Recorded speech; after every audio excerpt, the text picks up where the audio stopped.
Good morning. I'm Mark Fowler, and I'm the president of Stowe Management Corporation and the CEO of Revolutionary Conversations. Stowe Management is a business reengineering firm helping companies both in crisis and in growth, working with CPAs and other financial professionals with helping their clients and their customers. I've been doing it for a long time. About a year or so ago, we decided that we wanted to talk about the kinds of things that have helped us help companies grow, turn around, expand, become much better at what they're doing. And we figured out that probably the most important thing was the consistent focus on value creation throughout the business. And that motivated us to decide to have some interviews with people who along the way, or people introduced to us who we believed held that same mission, that every day we can always be thinking about something better that we can do both for ourselves, our career, the people around us, our business, our customers, our clients. And we've been very happy. I think we've had about 13. I think this is the 14th interview. This is one of our shorter ones. We've decided to back up and do some, instead of just talking about creating value, we want to talk about very specific ways people can create value. And today we have Lon Safko. Lon, I think it was in the January 2022 podcast, which are called Always Creating Value podcast. We got a great interview with Lon, and we also, like in July, we had Lon on as a panelist with Marty Cooper and David C. Slack to talk about AI and IT. Lon goes probably back longer than he wants to admit, but he's a kingpin. He's a cornerstone in the area of IT, having many patents. And I'm going to let him introduce himself, but probably his most important or one he would hold his hand on is he invented a computer to save the first human's life. Lon, welcome. Great to be here. Thank you. It's so much fun to be with you. Well, it's always good to be with you too. Could you give us a little idea where you came from and what you've done and where you're going and what you're doing? Well, this is going to be one of those short podcasts, right? 15 minutes. So if I go through my bio, it's you're going to burn all that time.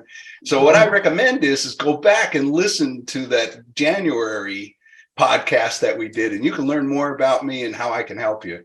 But the short answer is, yeah, I've been in the IT field and marketing in particular for quite a while. Invented the first computer to save a human life, did some of the first work on environmental control and artificial intelligence for the United States Department of Energy. So I've got a pretty strong background in what we're going to talk about today, and that's artificial intelligence in the form of chatbots and how it brings value to your customers, and how shocked I was when I actually implemented it for the first time, because I was not a real strong believer in it.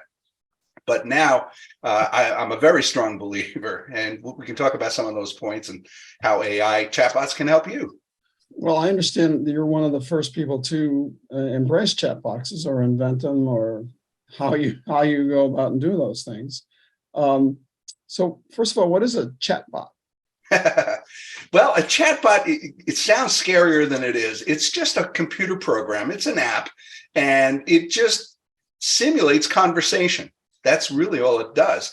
So when the app starts to run, you ask it a question, it tries to find an answer, and then based on what that answer is, you ask it another question, and then it just continues this conversation. But mostly it's used, we've all experienced it for customer service, whether it's Amazon or Netflix or any of the big companies. They're all been using chatbots for quite a while. We just call it chat now, but it's just a computer program.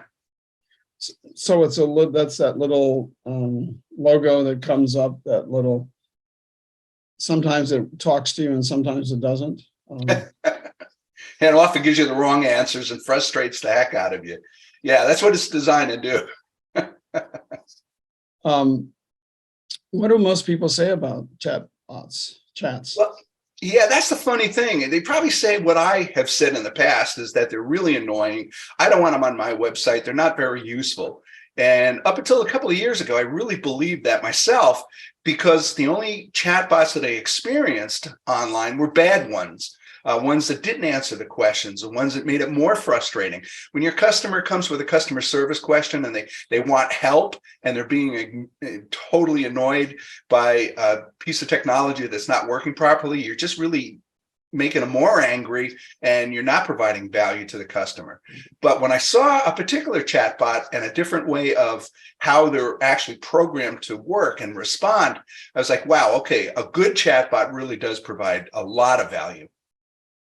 And when you say a good chatbot, how would you describe that? What would be the, well, the way, we always sometimes talk about the ideal client, we'll talk about the ideal customer. So who is the ideal chat? Well, let me jump into the weeds a little bit. Don't get scared. I'm going to use some programming term. The big programming term is what if. And if you've ever been a programmer, you know that's the most important thing. And all that really means is that when this application is running, if this happens, this happens. It's called an if-then statement. So if you ask this question, I return this answer. That's all it is. So a good chatbot will return a good answer, and a bad chatbot simply keeps asking you or returns the wrong answer. And the reason it's like that is because a good chatbot is, in most cases, are very, very difficult to program. You have to take every single possible question the customer could ask and program it into the chatbot. So that must take an enormous amount of time. Is it a month, 3 months? Is it do you have to spend time to study the intricacies of the business and the desires and needs of the clients or customers to understand that? Yeah, to start from scratch, if you're going to build one for an enterprise, for a larger corporation, yeah, it could take 6 months and cost a tremendous amount of money. And it's not just you program it immediately, because you're never going to anticipate every question and every answer. Your customers are going to continuously come up with things that you just never thought about. And that was one of the things that was really surprising when I implemented the chatbots on my website is that, for example, I have an e-commerce presence, a store that has been running continuously online for 23 years. I've been doing e-commerce, which I'm still amazed that the store is still running, and it's doing great. Opened it in 1999. It wasn't until I implemented the chatbot, even after all this time, probably 25% of the questions that were asked by my customers to the chatbot, I never anticipated. So right out of the gate, I provided 20% more value to my customers. Do you see a quicker turnaround within the sale aspect with a chat? Yeah, not only a quicker turnaround, but more sales from the moment I implemented the chatbot on this particular website. By the way, if you want to see it, it's called papermodelsonline.com, and it provides school projects, downloadable school projects for kids. Here's the bottom line. I saw a 30% increase in revenue. Yeah, I'm going to say that again, 30% increase in revenue. It's maintained that ever since the chatbot's been on there. And the reason is the customers will come to a website, they'll have a question about your product. They're not going to use the contact. That's the other thing I figured out. They won't use the contact form. And when I had the chatbot ask them why, they said, oh, we know that's how you harvest our emails and then bug us with spam. Never even crossed my mind, but they are comfortable having a conversation with the chatbot, and they would ask it questions that I never anticipated. So I would put those in the frequently asked page immediately, because that doesn't take much. And within 24 hours, this particular chatbot would reread the entire website. So the following morning, if a customer asked that particular question, they would have the exact answer and then give them a link to the frequently asked question page.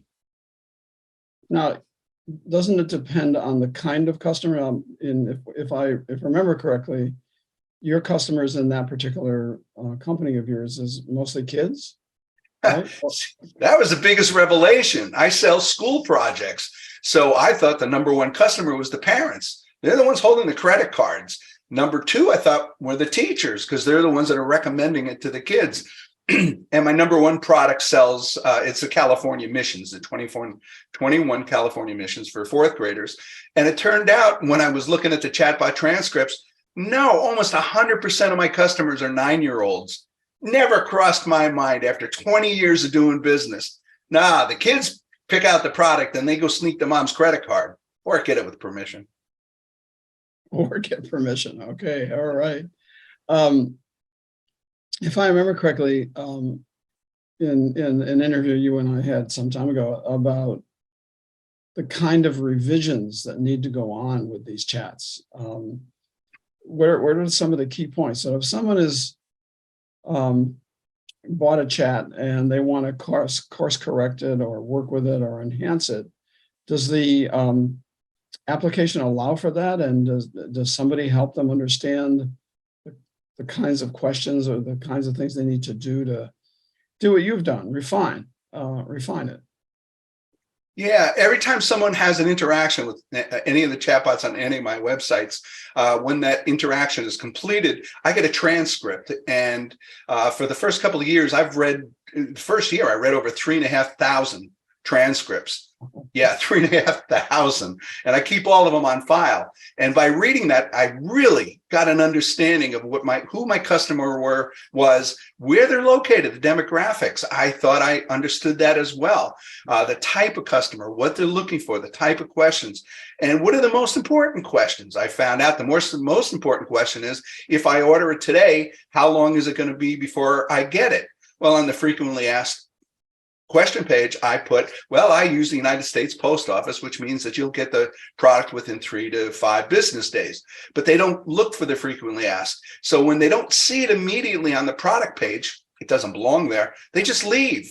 But by reading the transcripts, understanding the type of questions, and by having this chatbot automatically just review the entire website 24 hours a day, it returned that response. And that added to that 30% increase. Now, that added value for me, but think of the value that it adds for the customer by having their questions, their immediate questions, answered immediately and answered correctly. That's why it drove sales. Never happened in the past before I had the chatbot.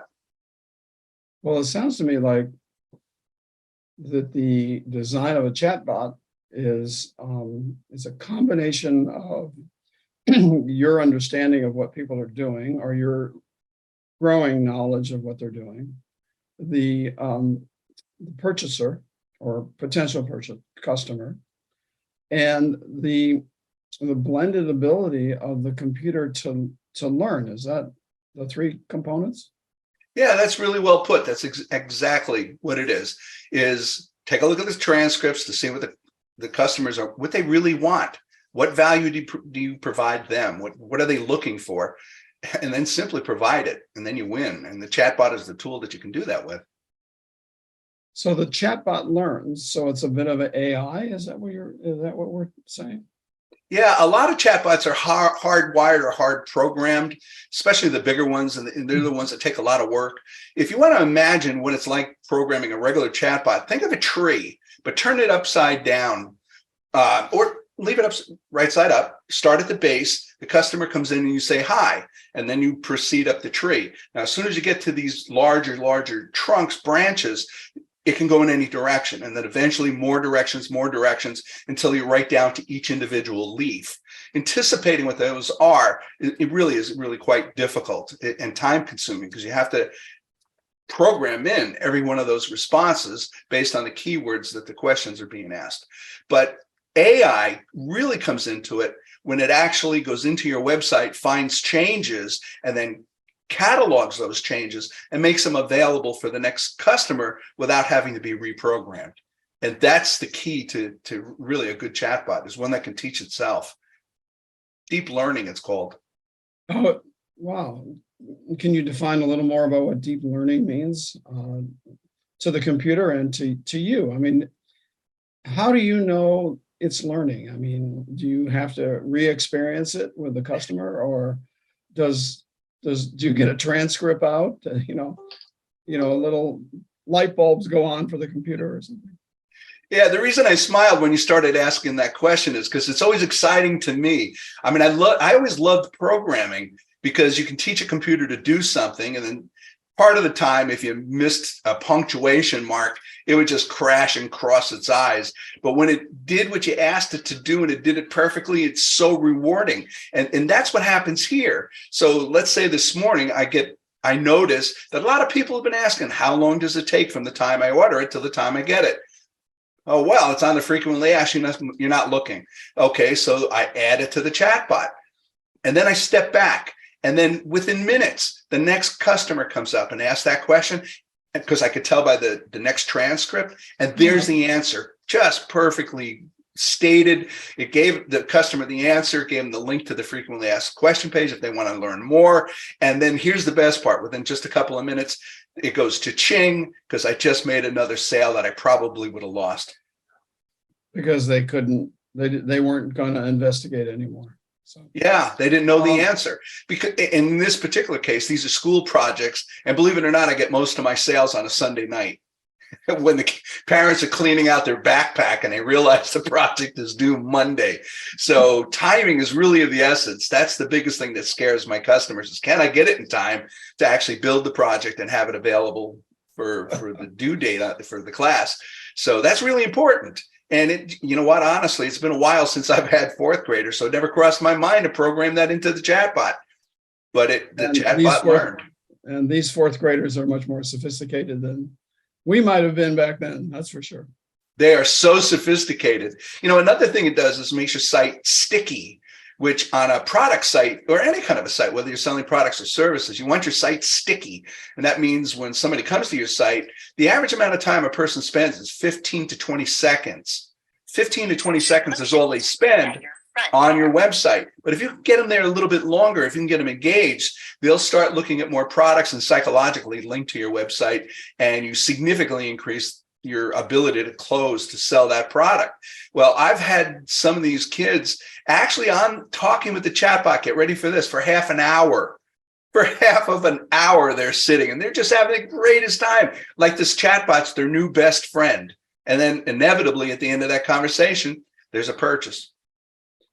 Well, let's go down another path, and that is obviously many businesses, most businesses nowadays do have some kind of a website, and some of them are more educational. They're there's not a product to sell. There might be a service to sell, but you're not gonna package a service and send it to somebody with the post office. So there's, it's a completely different reason. What shapes and sizes and expense does these chats come? Yeah, that's a good observation, because one of the other sites, of course, is my speaking site. I do corporate training, I do keynotes, I do breakouts, and I teach all of this stuff to companies. So it's a lot different than my product site for 9-year-olds. But when you go to the chatbot, the number one question is, number two questions are, how much does Lon charge, and is he available for this particular date? And that's something, again, I kind of figured the price thing, but I forgot about the date thing.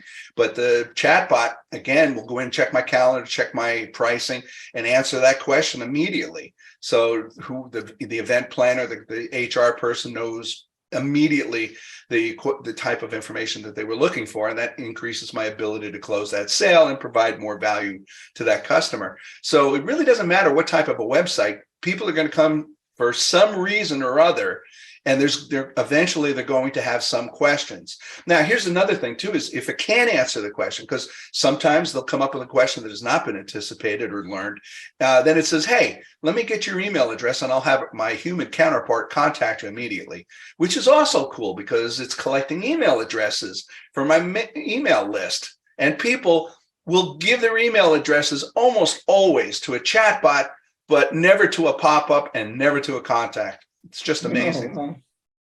Well, back to the varying sizes. You've got a small business there with the models. You have a bit of probably a bigger business with your training and teaching. how does a customer, I mean, a user, like me, I don't have a chat. What do I do? How do I go about thinking about it? Are there different sizes? When I say size, I really mean power. But, I imagine that they come in small, medium, and large, or maybe I'm being a little naive No, that's about true. where do I start? Where does somebody begin with a chat as to how they're going to do it? I mean, you helped invent these things, so it's beyond second nature for you. So. Yeah, the best way to start is contact lon@safko.com. And I'm just kidding. It's a terrible. Oh, why not? I mean, Yeah, I mean, I can help you kind of at least get you oriented. There's a lot of consultants out there. Do your research, find out if they're good or not. And yeah, they do come in a lot of different sizes. If you have a Shopify site or if you have a WordPress site, there's a lot of different, I counted last time, about 12 really good plug and play chatbots, meaning that you just put the plugin into WordPress or you just connect the app with Shopify and let it run and it handles it on its own. But if you're an enterprise, if you're Kraft, if you're United Airlines, yeah, we're talking about a multi-year project. We're talking about hundreds of thousands, $250,000, $500,000 to set up and get a chatbot going. So there are a really wide range. And of course, everything in between. The toughest thing is getting the right consultant, the right company, because you could spend an awful lot of money and a lot of time and at the end really not have a good product. Well, I would imagine, with plugins, I can imagine that's can be very cost effective, but then you've got the investment time of the business about helping create the kind of interaction that the chat thrives at, or the customer thrives at when they start interacting with the chat. Where do you think someone starts with this? Do they start recording their current customer service group? I mean, where do they begin to get the ideas? Yeah, it's just implement the chatbot. The one I talk about is ACO, ACO, which was available for WordPress and is available for Shopify.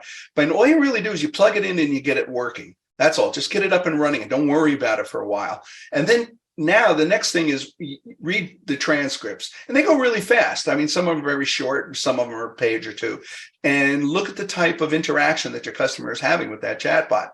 For the most part, your site is fairly well designed. It's been around for a while. You've anticipated creating pages that have the information that your customers are looking for, even though they won't take the time to look for those pages.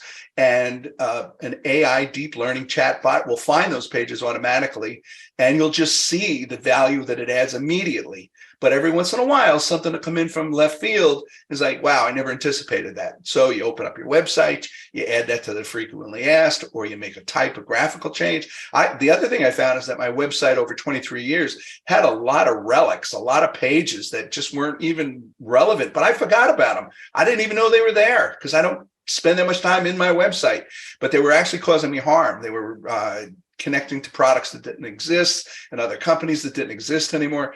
Chatbot pulled it up and found it. So I was able to actually perfect the website that I was running, actually make it run better and correct errors because the chatbot was talking about them.